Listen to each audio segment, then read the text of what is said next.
Uh, for me, I didn't really pray for a wife. I just wanted peace. So because that was going through a lot during that time, I was taking care of my mom. I had gone through a divorce, so there was a storm. And anybody that knows, once you get to a place where you actually find your peace, you want to protect it.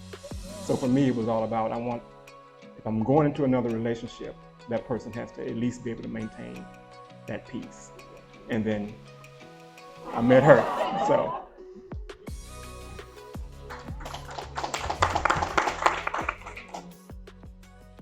Hello there. what's up? It's been a minute. Obviously, this is Read. Ree and the Rev. It's been a long day, but you know what? We are doing this video because we had a very special moment we wanted to share with you. The very first time we were able to share part of our story with a group, we were part of a panel discussion today, and there was a really great room of young adults. Hey, y'all. Hey. We got to answer a lot of questions. And so God's divine timing put all of this together right at the moment that I was also going to introduce that I want to be available to answer some questions. I spend a lot of my time with young adults. I've been doing that in ministry for just a long time. Uh, but there's this really cool space I want to get into because a lot of young adults ask questions and are interested in things that they may not have access to others to talk about, or they just want to get another opinion. So listen, we're about to keep it real, real. So you can Real. ask Auntie Quathio. That's what somebody special called me. Hey, Jamie.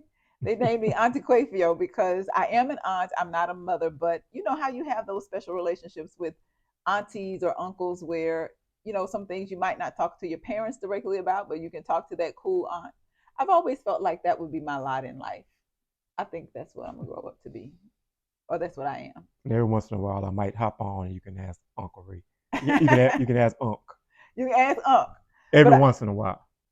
But I ain't gonna be on doing this like every as much as you are. Use me, Lord. So let me tell you, sir, let me tell you up front.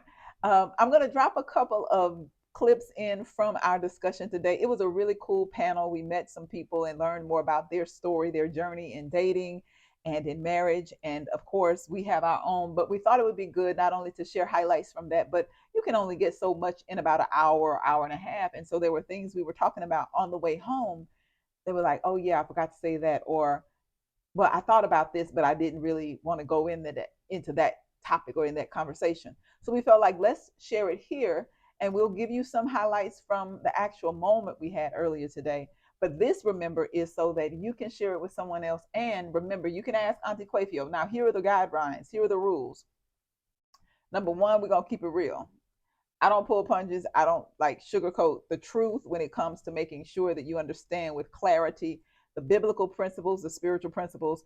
And for the most part, navigating relationships is always a little bit messy. So whether it is with a parent or with a sibling, a significant other, even your coworkers and bosses, especially because a lot of young adults get into spaces where you have to learn how to adult for real. You got to speak Mm-hmm. up for yourself. You have to negotiate, you have to manage office politics. And I failed at that, in one season of my life.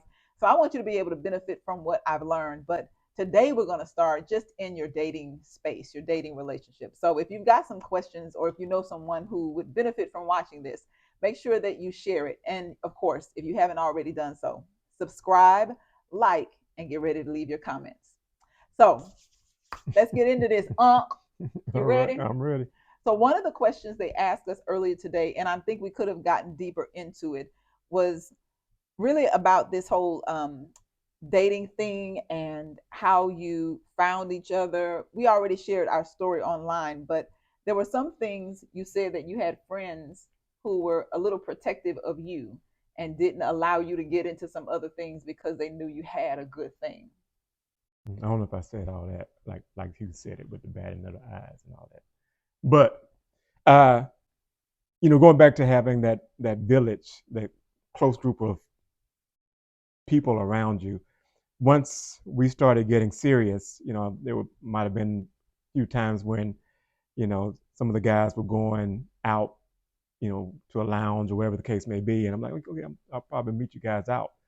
And they would be like, no, man, you don't even need to come out to where we are because that could possibly get you in trouble. I'm like, well, I'm not going to do anything.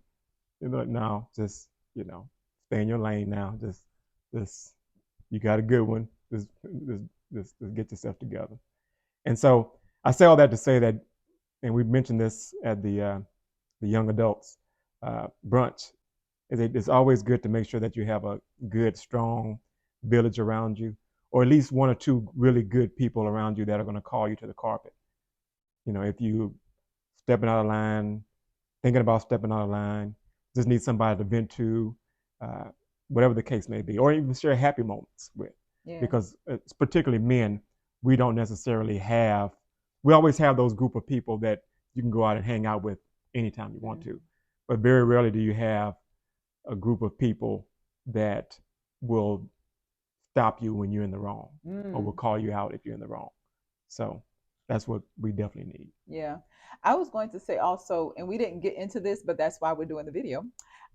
Accountability is a word that a lot of people don't like. They feel like sometimes a person who is holding you accountable is judging you, or that they are trying to keep something from you that's fun, or, kill a party, joy kill, all of that.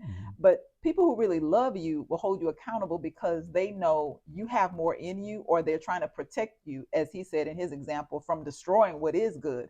Because we don't always see it the way that we really should. And so when you're in a relationship, or whether you're moving that way, that tribe has to be people that you actually trust enough to let them speak into your life and hold you accountable, to let them check you. Because if you don't have that, then there is no way that you can really establish good boundaries. And anybody who doesn't have any boundaries, any standards, any guidelines, ultimately self-destructs. Yeah. Because we all need that. Like, that's the reason for being in a family. You can tell children who grow up with absolutely no discipline, no rules, nobody telling them anything at all ever, they got a whole other kind of thing going on, a whole other kind of thing. Yeah. So, hear us when we say finding that really good, solid friendship base of people that you can be honest with, vulnerable, and more than you talking to them, just as important for them to be able to speak to you, and you listen.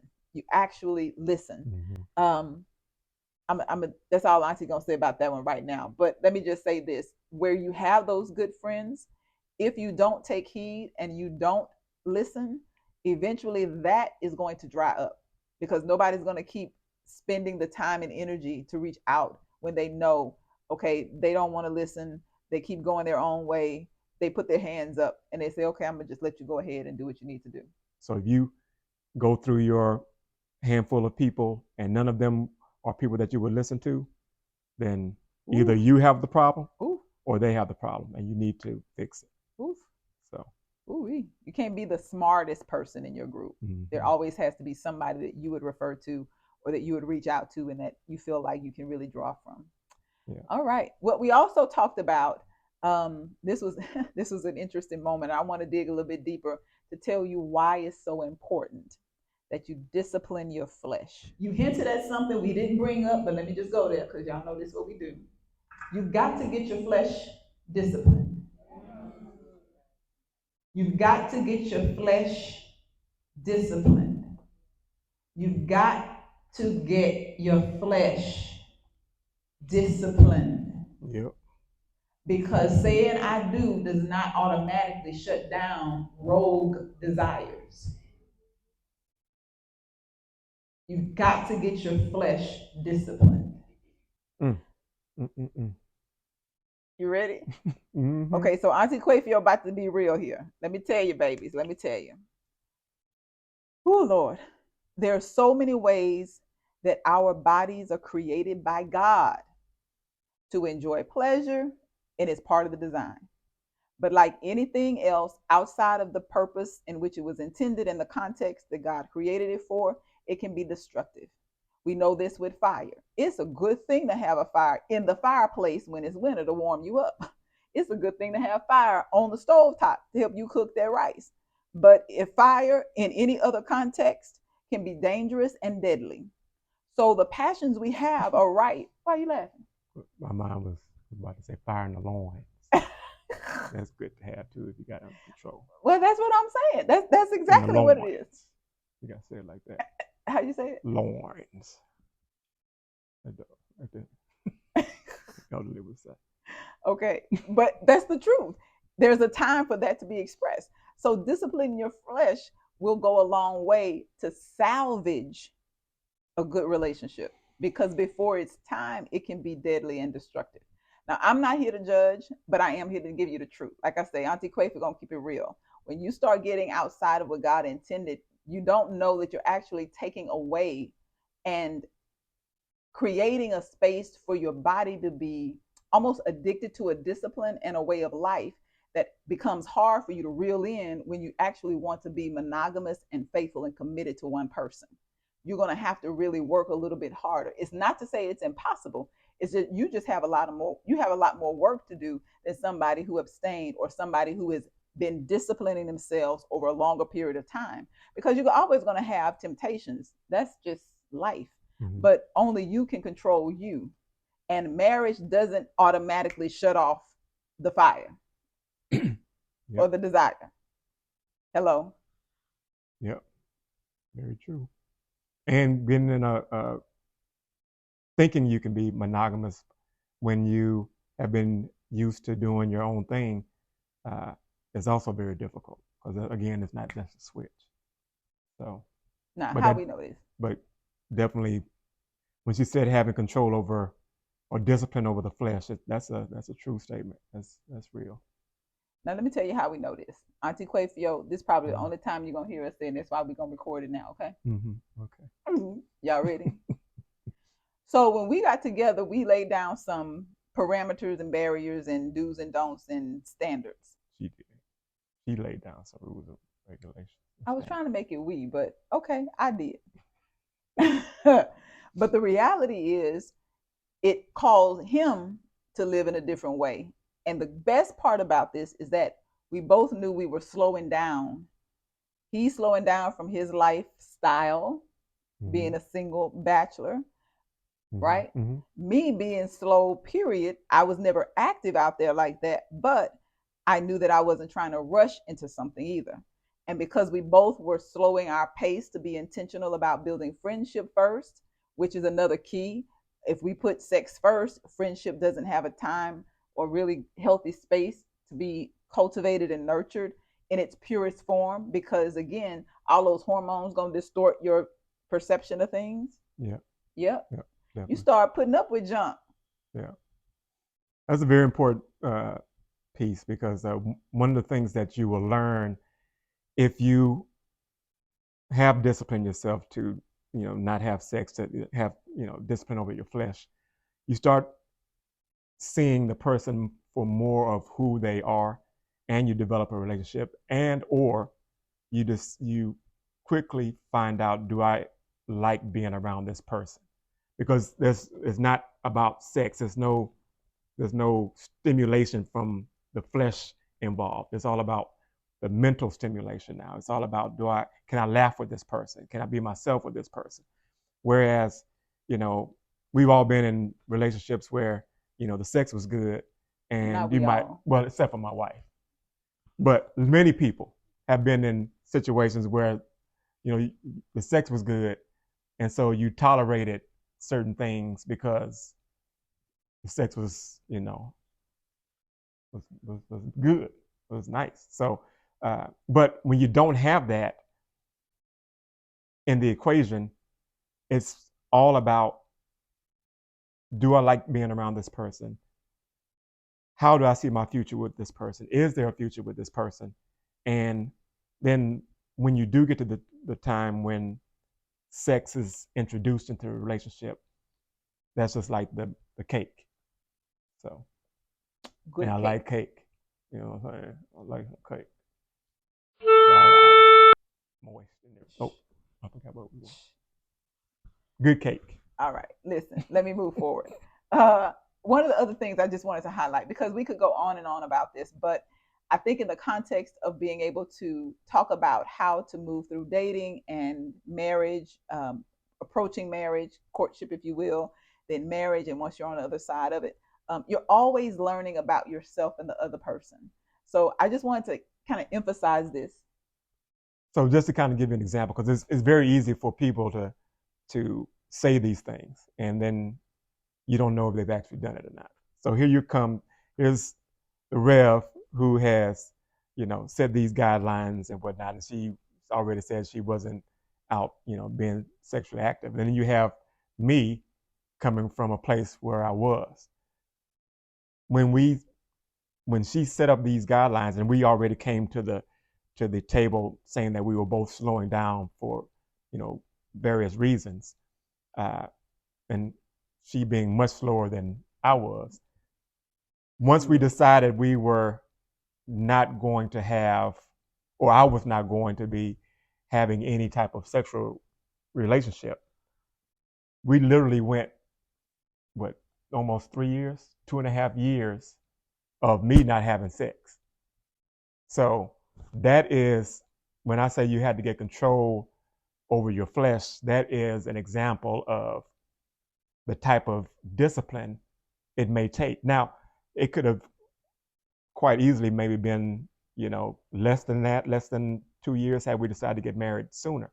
But because of the timing, I went without sex for, over 2 years. So I say all that to say that it was a difficult transition.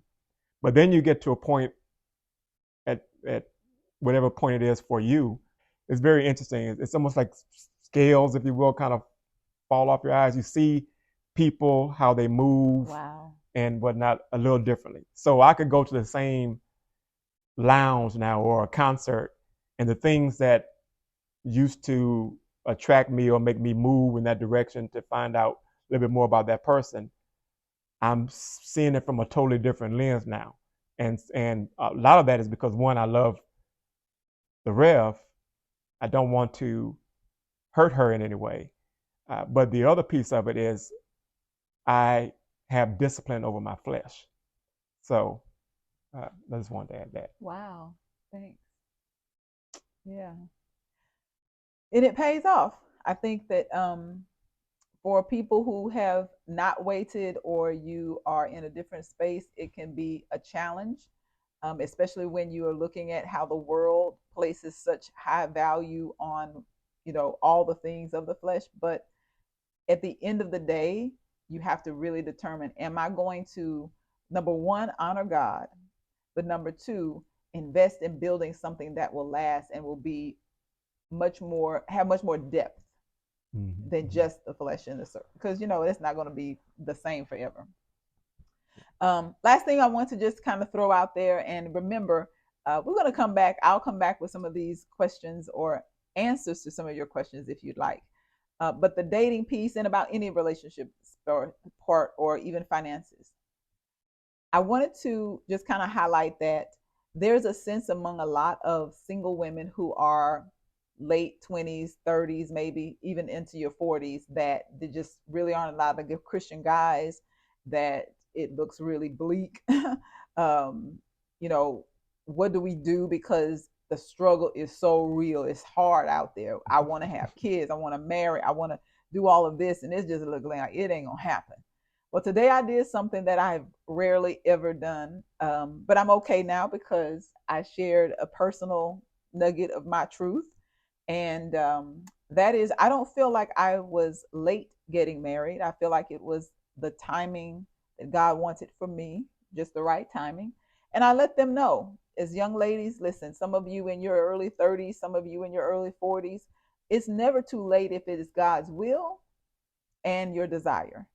Now, ultimately, we can desire many things that may not be in God's will for us. And I believe that God helps us to surrender that, to yield, and to still have an excellent quality of life, because everyone will not get married. And marriage isn't even a goal for God to say that He's using you at your best. Like, we've idolized it so much that people begin to feel like they are less than a human, less than a Christian, less than, a person that has meaning and value. And we know that's not true. I lived so many years of my life a very fulfilled single woman, unmarried woman. And now on this side, is not to say that I've graduated to a certain level and now, oh my goodness, I get so many um, points in heaven for being or so much. Right. It does come with favor, it does come with blessing, but I didn't feel like I was lacking anything as a whole person when I was unmarried. This completes me in a different way, but it's not to say that it is my end all be all, because I'm not putting the weight of my happiness in my husband. It's still in the Lord. Catch that, okay? But if you are in that space, we wanted to just come on and remind you again that God has so many ways to fulfill your life that may or may not include marrying someone or having children. When you really get to the core of who you are and embrace life, which is why I call this intensified life. It means going after all that God has for you. It means not being complacent or content with the mundane, drab, kind of regular, whatever. Go on adventures with God. Live life.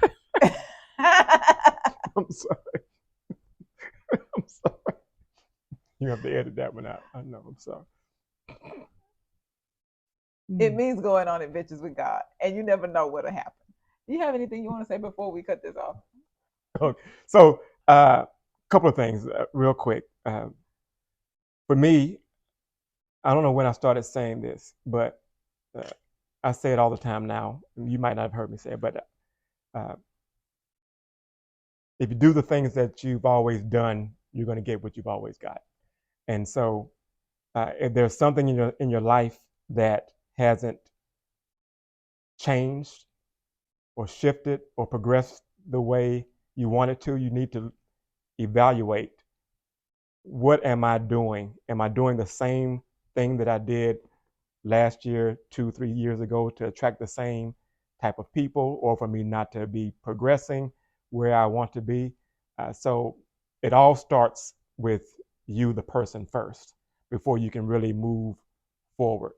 Uh, the second piece of that to me is uh, pay attention to your surroundings. And when I say that, I mean the people that are around you. If you're in a relationship, the person that you're in a relationship with, uh, because that speaks volumes versus words. Because of the profession that I'm in, it's almost like second nature now. I'm constantly watching people and how they move, how they act. I'm looking at their eyes, because many times somebody can smile, but you still see sadness. Um, so if you really are paying attention to the person in your relationship, or somebody that's very close to you or means the most to you, a lot of what they are saying is in their actions. Someone can tell you I love you all day, but if they're beating you, if they're cheating on you, you know, how much do they really love you, right? Uh, but someone may not ever really say they love you, but everything that they do is showing you that they love you, because they don't do it for anyone else. So uh, those are two things that I just wanted to share that I think can make your life easier, because at the end of the day, life can be tough at times. So why make it tougher by ignoring certain things that you can control? Amen. Did you enjoy overall the panel Oh yeah, discussion it was and good. everything? Yeah, it was really nice meeting so many of the young adults. So that was Yeah. cool, and of course the people that were on the panel, that was really cool as well. So lots of words of wisdom from many people that were there. So, and I'm glad that many of the people came up afterwards and felt comfortable asking additional questions. So, Yeah. so that was cool. How was it for you? Because you're not normally on the mic or in front of the crowd, but this was our first time together sharing our story or letting people kind of probe around into our lives. How was that for you? Oh, that was cool. I don't really have problems with people asking questions. I'm pretty transparent for the most part. So I don't really mind. I just don't like I'm not one that's an initiator of being behind the camera and stuff like that, or being in front of people. But I don't mind speaking and helping people that have questions. So, and I know a lot of times, sometimes the male perspective is missed. So the more I can kind of share some of my journey that might help, male or female, I'm more than happy to do so. Yeah. So I yeah. thank you for that. And it was a good day. So we just thought we'd get home to speak a little bit more about the things that stood out for us. So we wanted to emphasize and let you know that we'd love to hear from you. Yeah. You can always follow us on Instagram, Read the Rev. And of course, we have more coming. Life's an adventure right now. So we're going to take some time to celebrate a few highlights. We'll be back soon, but make sure you subscribe, like, and share. We'll have some other couples and some other fun stuff we'll do in the future. So we're looking forward to doing more with Unc and Auntie Quafy. Sounds good. All right. We'll see you later. Peace, y'all. Bye. All righty. You are familiar with Dr. Atikoyo, Bree and Rev. And so they have been married for going on 2 years. Less than 90 days, right? Yep. Okay. Less than 90 days. They're going on 2 years. And interesting fact about them, they met online. Okay. All right. That's a very good point. Don't try to conform to what you think the other person wants you to be. When we first met, I didn't even know she was a preacher. And I think part of that is, one, like you said, she didn't want anybody to start becoming holier than thou and start quoting scriptures and all that type of stuff. And then she obviously must have liked what I was. I must have not said anything too crazy because I am just who I am. But I do say some crazy things, but I guess it wasn't bad enough to kick me out the door. So I say all this to say that I came in the door being Reed. She came in the door being Keisha, and that worked for us. The one thing, one of Keisha's favorite quotes is, "Don't pretend to be who you don't intend to be." So make sure that, you need to patent it. Don't pretend to be who you don't intend to be. So, and that's, being fake is just too hard anyway, not being yourself. So. All right, so. Yeah, I only want to say this because it hasn't entered into the conversation. And I think it's important because a lot of you are 30 plus.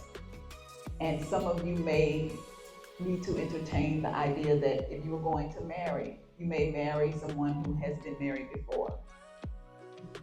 Or you are the person who has been married before. And dating and moving in that space is slightly different, only in that that person's friends or that person's other life, because they had a whole different world before, is something you want to know about up front. But at the end of the day, that's what the covenant is about. You are saying that listen, Pastor Cosby literally says this in his vows. You are saying to the other person that I'm forsaking all others.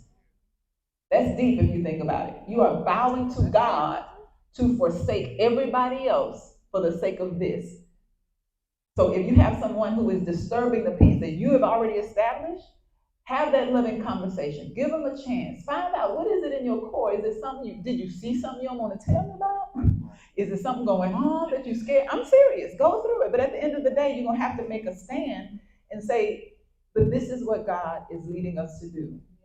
You are welcome to rejoice with us, but we're moving in this direction. And at that point, you then begin to teach people how to respect your boundaries. By the way you respect each other, by the way you consistently uphold the vows you made, and either they're going to get with it or they're going to get gone. And you open the door, you leave it for them to get with it, but you not get with it and bring some drama. That's what we're saying. So you have to practice that early on and make sure that you are ready with your mate. Now, if your mate is so concerned about that person over you, that's another issue. Y'all got to talk about how to make that shift, because that's going to be a problem continually in the marriage. Because at the end of the day, your vow is to God about this being joined together and becoming one. These are the type of things that you need to do to just try to develop yourself so that anybody else that comes in, you're being cautious about who you're letting in. You're guarding your heart. You're guarding your heart first. Yeah, you mature. Yeah. So you look at it at a certain stage and age you think you're supposed to be, but your single life is the best time for you to live your best life. And as you do that in God, I promise you, if it is God's will and God's desire, it'll be better for you when you do connect, and quit putting a time stamp on it. You just saw what God did here, and I'm telling you it was a God thing. And I don't feel like I missed out on anything. I lived so much that I'm still smiling about my single life. I'm now looking to build that kind of smile in my married life. Right? So how do you handle all of that? You got to trust God. You got to do all that, but live the best life you can in God. Keep your standards. Get your flesh. I hope y'all heard me. Okay. All right, we are going to clap it up for our panelists.